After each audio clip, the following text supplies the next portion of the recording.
अब कक्षा 7 हिंदी विषय की पुस्तक का पाठ 3 सुनेंगे, हिमालय की बेटियां।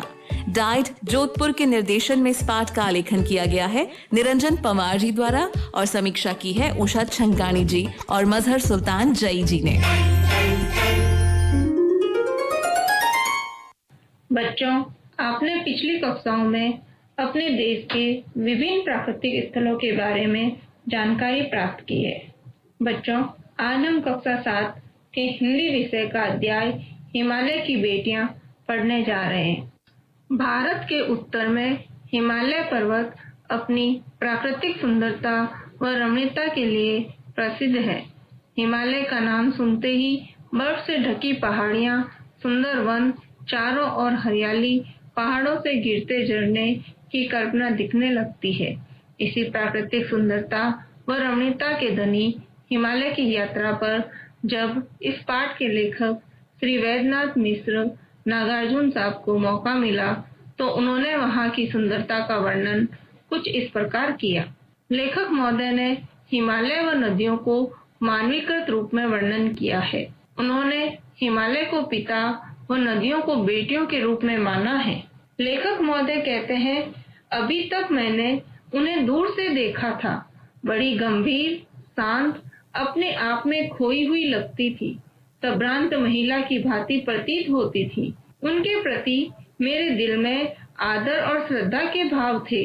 अर्थात लेखक महोदय का कहना है कि अभी तक तो उन्होंने नदियों को दूर से ही देखा था और मैदानों में देखा तो वे उन्हें बहुत ही शांत व गंभीर दिखती थी। वे उन्हें एक संभ्रांत महिला यानी एक सुसंस्कृत, सुलझी हुई महिला की तरह जाना था और जब वह उन नदियों में डुबकियां लगाते तो उनको लगता जैसे वे अपनी माँ और दादी या मौसी की गोद में खेल रहे हैं और उनमें डुबकियां लगा रहे हैं। आगे लेखक कहते हैं, परंतु इस बार मैं हिमालय के कंधे पर चढ़ा तो वे कुछ और रूप में सामने थी। अर्थात जब वे हिमालय पर गए और वहां उन्होंने नदियों का जो स्वरूप देखा वह बहुत अलग था। वे हैरान थे कि जिनको उन्होंने विशाल रूप में देखा वही गंगा, वही यमुना और वही सतलुज नदियां जो हिमालय से निकलती है तो बहुत ही दुबली पतली धारा के रूप में निकल कर जाती है और मैदान में कितनी विशाल हो जाती है। वे हैरान हैं ये देखकर कि यह हिमालय की बेटियां अर्थात ये नदियां जो कि एक सुंदर कन्या के रूप में उछलती कूदती हुई, खिलखिला कर हंसते हुए जब मैदान में पहुंचती है तो उनका यह उछलना कूदना कहाँ गुम हो जाता है। लेखक आगे कहते हैं कि जब मैं एक सुंदर कन्या को देखता हूँ या किसी फूल की कली को देखकर भी इतना हैरान या आश्चर्यचकित नहीं होता जितना कि इनकी यानी नदियों की बाल लीला, चंचलता और पहाड़ों में उछलना कूदना देखकर मैं हैरान हूँ। बच्चों, आप भी जानते हो कि नदियाँ हमेशा चलती रहती है, आगे की ओर बढ़ती रहती है। पहाड़ों से वह छोटे छोटे झरनों के रूप में निकलती है और ऊपर से नीचे की ओर एक वेग से चलती हुई आती है। नदियों के इसी स्वभाव पर लेखक आगे कहते हैं कि कहाँ ये भागी जा रही है, वह कौन लक्ष्य है जिसने इन्हें बेचैन कर रखा है कि ये अपने महान पिता का विराट प्रेम पाकर भी अगर इनका हृदय अतृप्त ही है तो वह कौन होगा जो इनकी प्यास मिटा सकेगा। अर्थात ये नदियाँ निरंतर भागती ही जा रही है। इनका लक्ष्य क्या है, यह क्या पाना चाहती है। बच्चों, जैसे एक कन्या अपनी बाल्य अवस्था से युवा अवस्था की ओर जाती है तो वे अपने प्रेमी से मिलने को बेचैन रहती है, वैसे ही ये भी भाग रही है, अपने पिता के प्यार को भी नहीं देखकर अतृप्त सी दौड़ रही है। बच्चों, यहाँ पिता हिमालय को कहा गया है। ये मैं आपको पुनः दोहरा देती हूँ कि लेखक ने मानवीकृत भाव में हिमालय को पिता और नदियों को उनकी बेटियां कहा है।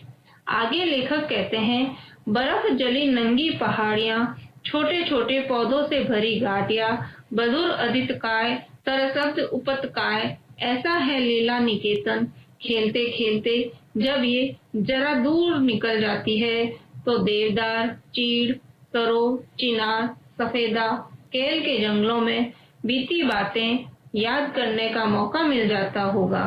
अर्थात जैसे कोई नन्ही बाला नंग धड़ंग सी इन बर्फ की पहाड़ियों में खेलती हुई छोटे छोटे पौधों से भरी इन घाटियों से होती हुई बंधुर आदित्यकाय। बच्चों, बंधुर का अर्थ होता है मुकुट और आदित्यकाय अर्थात पहाड़ के ऊपर का समतल भाग। सरसब्ज हरा भरा, उपत्यकाय अर्थात घाटियां, यानी मुकुट धारण किए पिता का घर, हरी भरी घाटियां।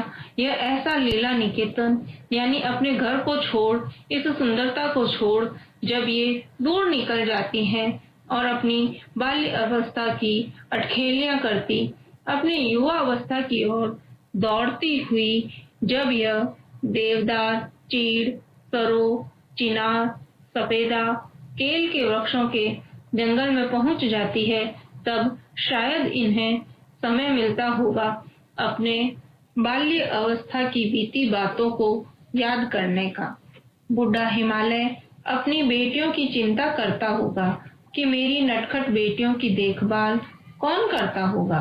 बड़ी बड़ी चोटियों को पिता अपनी बेटियों के बारे में पूछता है तो उन्हें कोई जवाब नहीं मिलता। वह अपनी बेटियों की चिंता करता रहता है। बच्चों, यहाँ पिता कौन है पता है ना आपको? हाँ, हिमालय। और बेटियां कौन है? नदियां, क्योंकि नदियों का उद्गम स्थान हिमालय ही है। लेखक आगे कहते हैं, सिंधु व ब्रह्मपुत्र, ये दो ऐसे नाम। बच्चों, सिंधु व ब्रह्मपुत्र नदियां हिमालय से ही निकलती है। सिंधु पंजाब प्रांत से बहते हुए सागर में मिलती है, तो ब्रह्मपुत्र तिब्बत, भारत एवं बांग्लादेश से होती हुई सागर में मिलती है। इन्हीं के बारे में बताते हुए कहते हैं कि ये दो ऐसे नाम कौन से?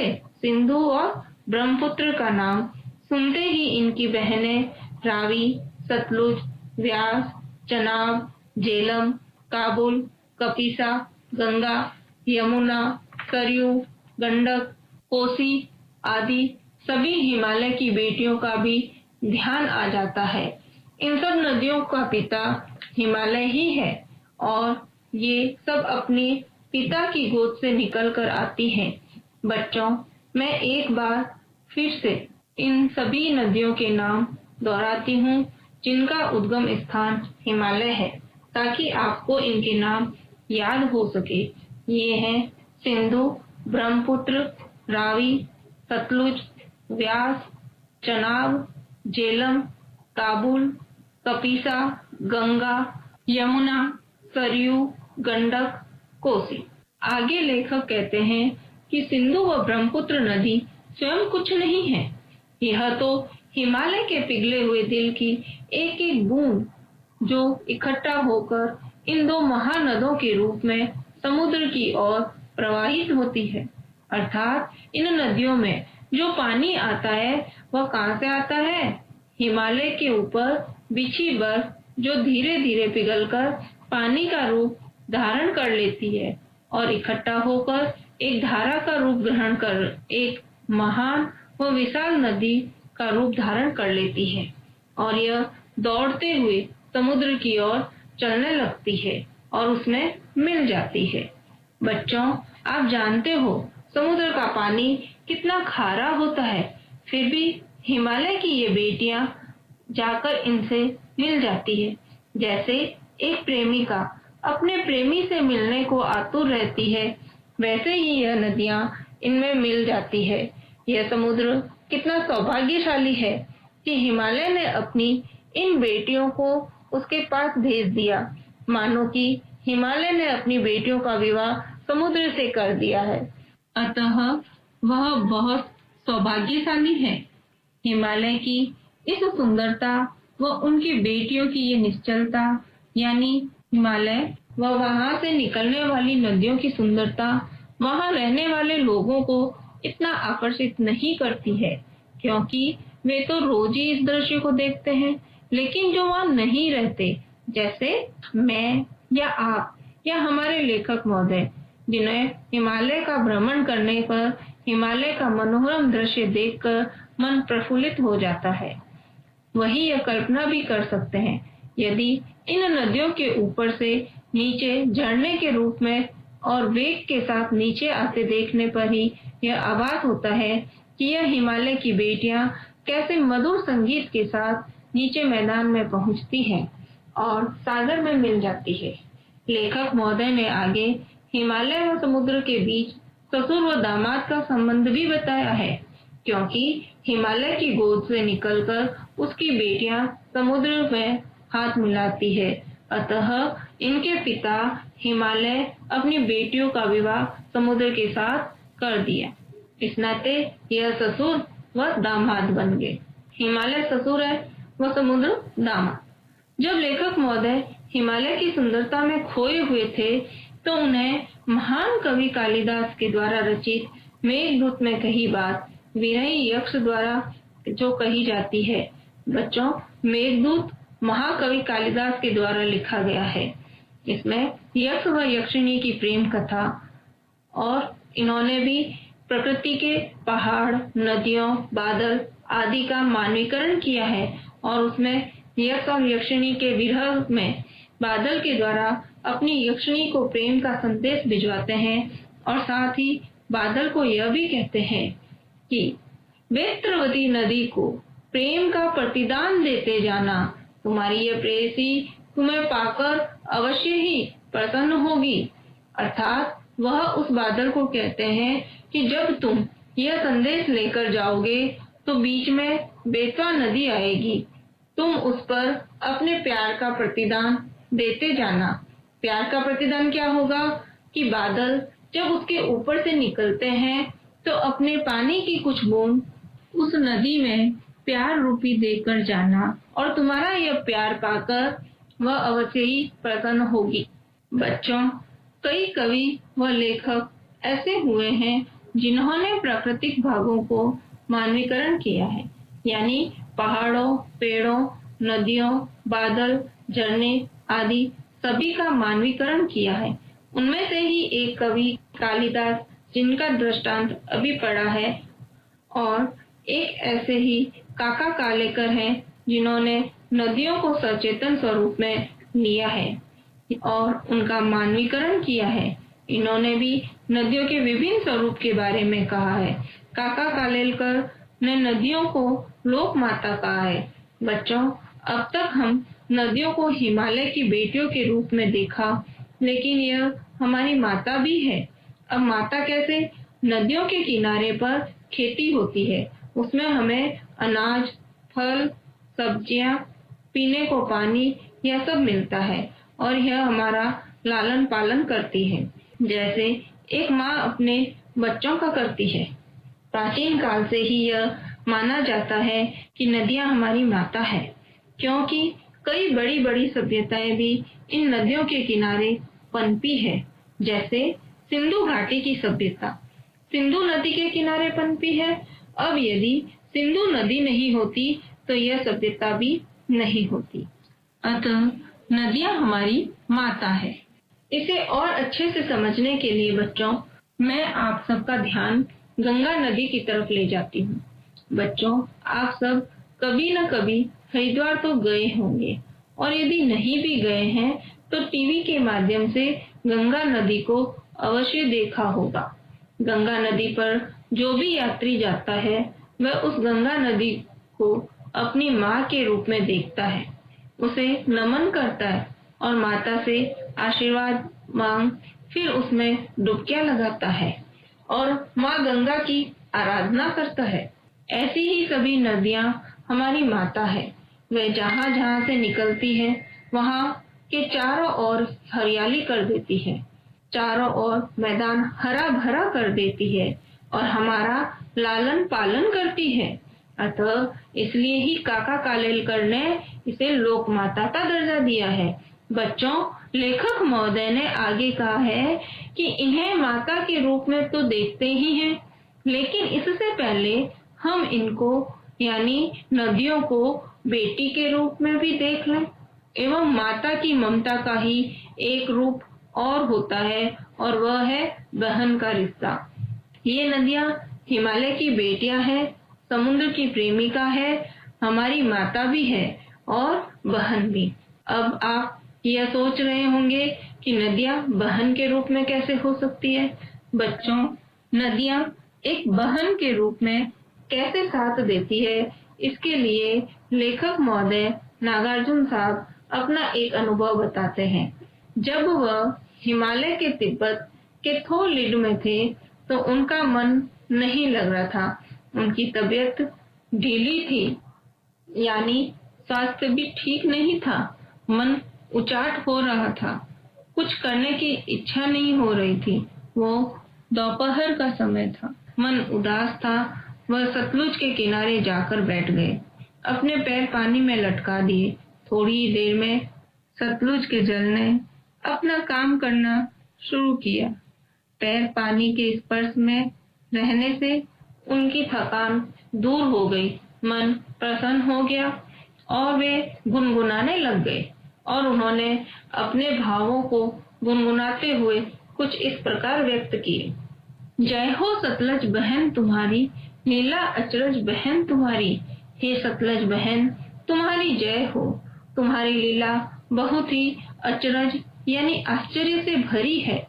हुआ मुदित मन हटा खुमारी, जाऊं मैं तुम पर बलिहारी। मेरा मन जो दुखी व व्यथित था, उदास था, वह तुम्हारे स्पर्श से खुश हो गया है। मेरी उदासी दूर कर दी। मैं तुम पर न्यौछावर हो जाऊं, ऐसा मेरा मन हो रहा है। तुम बेटी हो या बाप हिमालय, चिंतित पर चुपचाप हिमालय। तुम हिमालय की बेटी हो, यह तुम्हारे पिता हैं और तुम्हारे लिए बहुत चिंतित हैं, लेकिन फिर भी वह चुप है और सारा दुख सहन कर रहे हैं। प्रकृति नटी के चित्रित पट पर अनुपम अद्भुत छाप हिमालय। जय हो सतलज बहन तुम्हारी। यह शांत हिमालय प्रकृति रूपी नटी यानी खेल तमाशा दिखाने वाले नट के समान चित्र बनाने वाले अनुपम व सुंदर है। वह उनकी अपनी एक छाप के रूप में दर्शाया है। हे सतलुज बहन, तुम्हारी जय हो। तो बच्चों, आज हमने पाठ पढ़ा हिमालय की बेटियां, जिसमें हिमालय की प्रकृति, वहां से निकलने वाली नदियों के बारे में जानकारी प्राप्त की। बच्चों, आशा करती हूँ कि आज के इस पाठ में आपको प्रसन्नता हुई होगी। आपके सफल भविष्य की कामना करती हूँ और लेखक महोदय ने जो इसका सजीव चित्रण किया, उनकी मनोभावना व कल्पना शक्ति को भी नमन करती हूँ। जय हिंद। कल कल बहती जाती नदियाँ, लहर लहर लहराती नदियाँ, सा सारे सारे सा सा सा, सा सारे सारे सा सा सा। तो बच्चों, आपके मन में हिमालय का नाम सुनते ही क्या आता है? तो हमने वैद्यनाथ मिश्रा नागार्जुन द्वारा रचित पाठ को सुना। आज आप एक काम करोगे, अलग अलग नदियों के नाम लिखोगे और ये भी जानोगे कि वो कहां से कहां को बहती है। क्या आपको ऐसा कोई गीत आता है जिसमें किसी नदी का नाम आता हो? यदि हाँ, तो अपने घर पे सबको सुनाना।